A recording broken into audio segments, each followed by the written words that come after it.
World War I and World War II were started by Germany. Understand how Germany is now preparing for World War III next on The Key of David with Gerald Flurry. Greetings, everyone. Germany is preparing to start World War III just like they started World War I and World War II. And Bible prophecy shows that they are going to be comprised of 10 kings that will be led by Germany. Revelation 17 and verse 12 tells you about that. And their name, that is Germany's name, anciently was Assyria. And you can see in Isaiah 10 verses 5 through 7 that Assyria had a history of starting many wars over and over and over again. And our book on the United States and Britain and Prophecy explains that to you and gives you the history there. But in Isaiah 10 and verse 5, here's what it says: For Assyria, O Assyrian, or the Germans, the rod of my anger and the staff in their hand is mine indignation.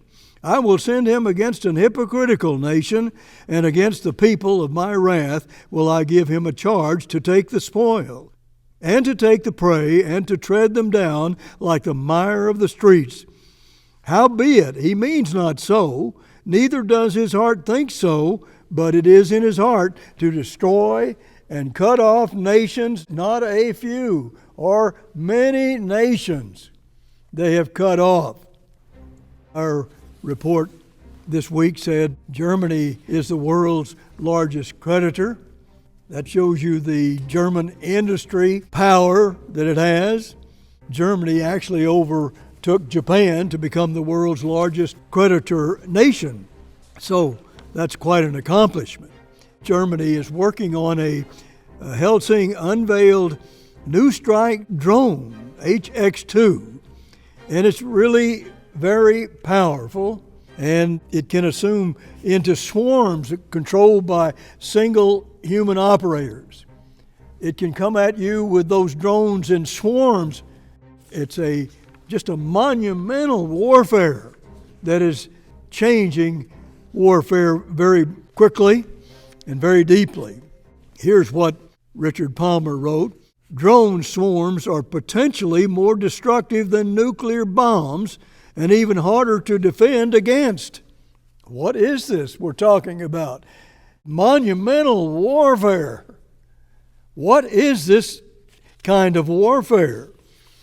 Drone swarms are potentially more destructive than nuclear bombs and even harder to defend against. Well, that's quite an improvement in warfare. Amazing that we can read something like that. Helsing may conclude to a frightening advance in modern warfare. That is from Germany. And the latest innovation deploys AI-driven drone swarms into depths beneath even the water. This is frightening warfare and makes the bombs, the nuclear bombs, seem even much more dangerous, but they may also be able to destroy certain nuclear bombs before they're even used in warfare. That could very well happen. Potentially they're bringing revolutionary change to the battlefield. So this is making war worse, and it's not going to bring peace, it's going to bring war. With all of these armaments, the former defense minister and multimillionaire Karl Theodor Gutenberg has his mind very much into technology and giving us understanding of AI and this modern warfare and all of that. He is an expert on that. He is probably as aware of all of that technology as just about anybody on this earth. It is something that he is very, very expert in. In the March 2024 trumpet, I wrote this: Gutenberg is following in the footsteps of Bavarian leaders Edmund Stoiber and Franz Joseph Strauss, who harnessed high-tech industry Strauss and Stoiber helped make Bavaria the high-tech economic powerhouse that it is today. What if Gutenberg enhances this industrial power with artificial intelligence? That's a question, and he may very well do it. He may very well do it. Let me give you a quote from this article. Artificial intelligence is still something Europe could shape. He noted in a television interview with Pols Fortalk on June 28, 2019, quote, "We have a well-established industry which still has to become far more connected to the new technologies. But once this happens, it will develop a totally different field of power than a purely technological firm. This is something much more powerful." Is that what we need in warfare? Where is the peace? Where is the peace in this world? Everybody's thinking about war and talking about peace. That's really a strange situation.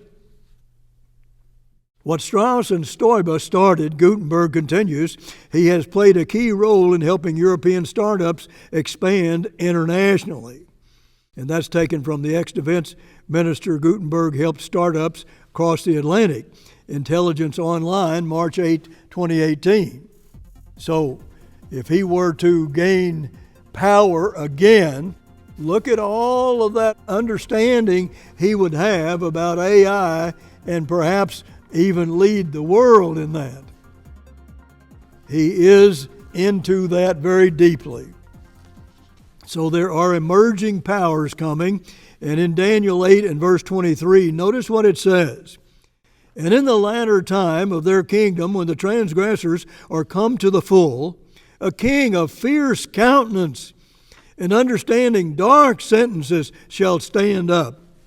Well, here's a definition that I wrote about just a few years ago, March 8, 2018, I believe.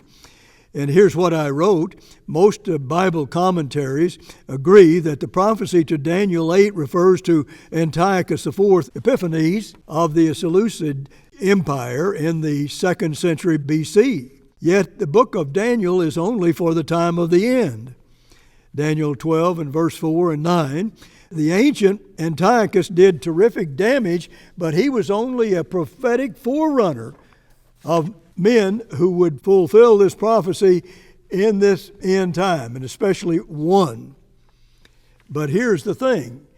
This great power of Germany in Europe, far more powerful than any other European power, probably, even getting to be beyond Russia. But that great power is going to be hijacked by this strong man that's coming on the scene. And he's going to get control of it, and he's going to be controlled by a very spiritual evil power. That's what your Bible says several times in different verses. But anyhow, I for years have thought Karl Gutenberg is probably going to fulfill that role of the strong man of Europe. I think he has the greatest potential to do that. We'll see. The future is going to show us very soon. If you look at the ancient Antiochus, he had an abnormal interest in technology. And so the modern Antiochus also has it, and he is exceptional in modern technology. Notice what this expression dark sentences means. Dark sentences comes from the word hadah, which means riddle, difficult question, parable, theological word book of the Old Testament. It goes on to say, I believe this expression could also mean difficult technology. Gesenius Hebrew Chaldee lexicon defines dark sentences as twisted, involved subtlety, fraud, enigma. To many today, AI is such an enigma. That is an enigma, like AI. and certainly would seem to include that, at least. What is going on this earth today as far as continually making greater technology armaments? It's frightening for sure. And it's going to usher in the return of Jesus Christ. Thank God for that. Let's take a look at that going down to Daniel 8 and verse 24. This is just after verse 23, talking about that strong man. Verse 24 says, "And his power shall be mighty, and not by his own power." In other words, it's about Satan's power. Satan's power in this world. He's the God of this world. 2 Corinthians 4 and verse 4. And he's deceived the whole world. Revelation 12 and verse 9.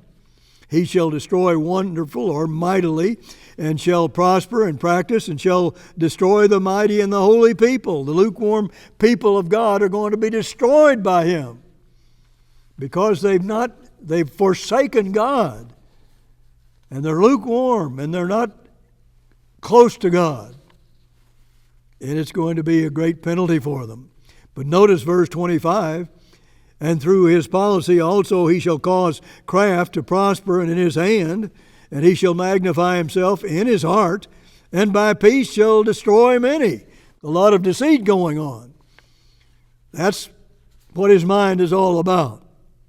But notice, "And he shall also stand up against the prince of princes, but he shall be broken without hand." That is, Jesus Christ is going to come and he's going to destroy this Holy Roman Empire, the seventh one of seven of those Holy Roman empires. And the last one is coming on the scene already and is in many ways already here. So if you look at Munich, Germany, you'll see they're really becoming very strong in their modern technology and coming right up and trying to measure up to Silicon Valley. It says here about what Munich harbors for. On June 11th, it was reported that Munich startup Proxima Fusion concluded the largest private fusion investment round in Europe. Now, what is that talking about? Proxima Fusion. This is Josue Michels here.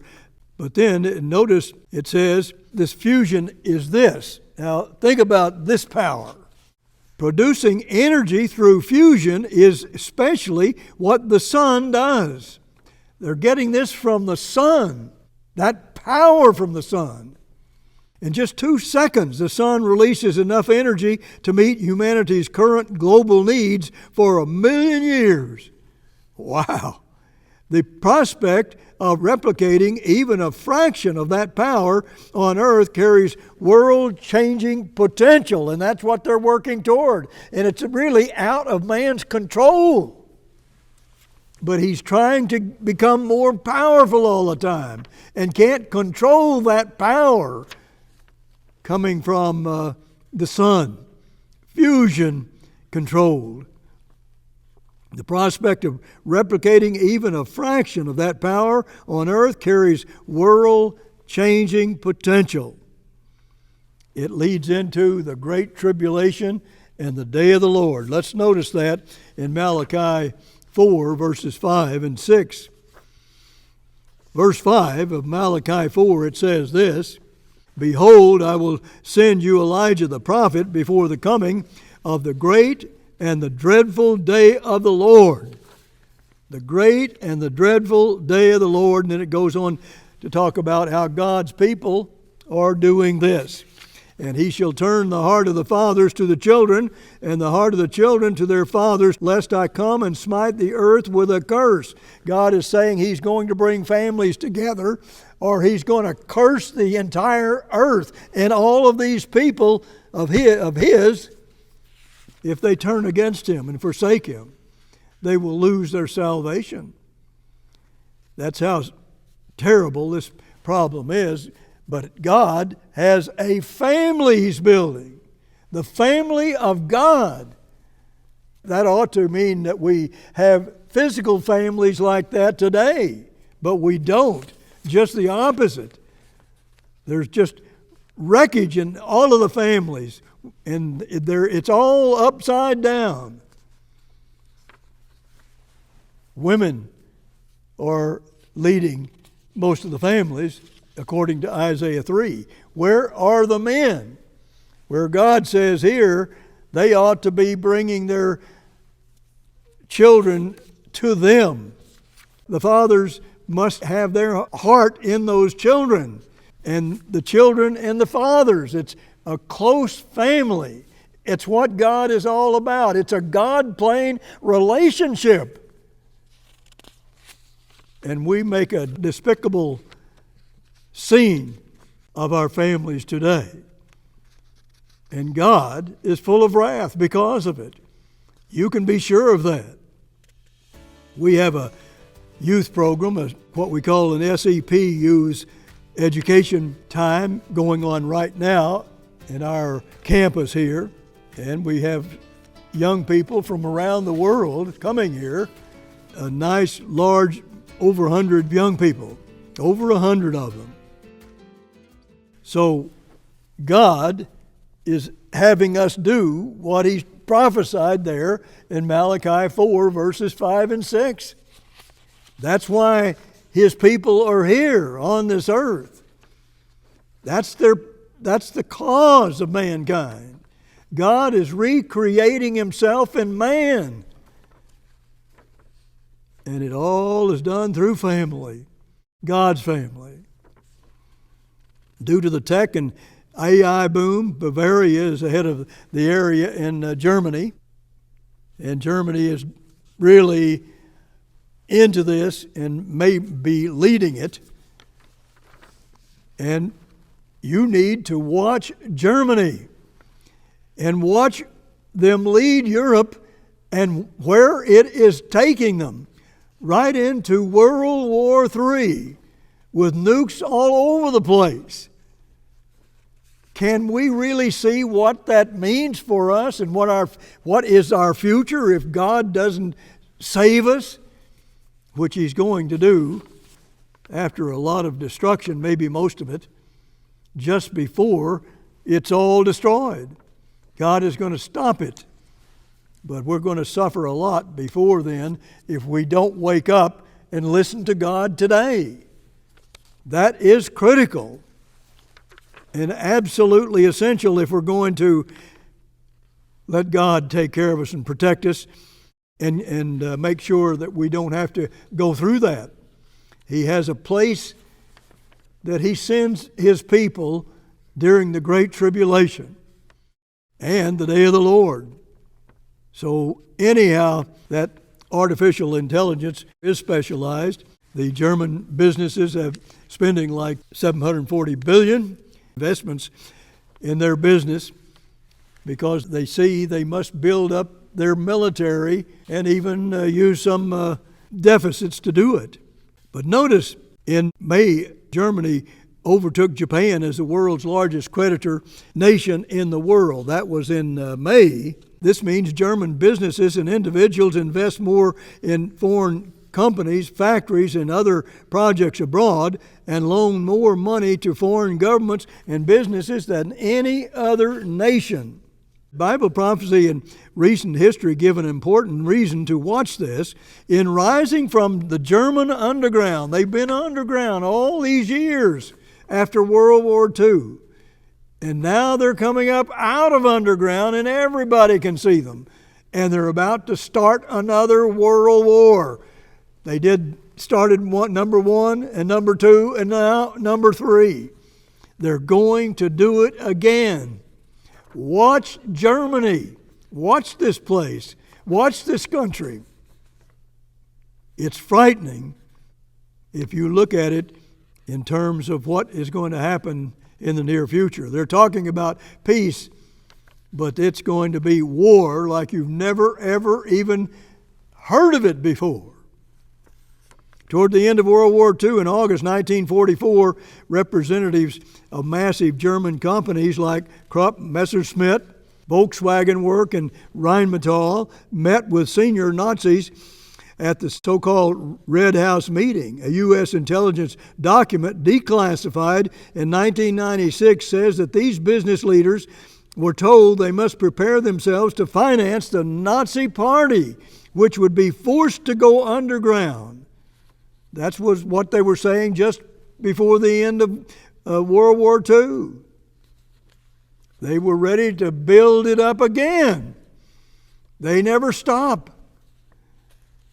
And by 1944, already planning for the next round, existing financial reserves in foreign countries must be placed at the disposal of the party so that a strong German empire can be created after the defeat of World War II. They went underground and began to build another empire, to start another war, World War III, and they're about ready to start it right now.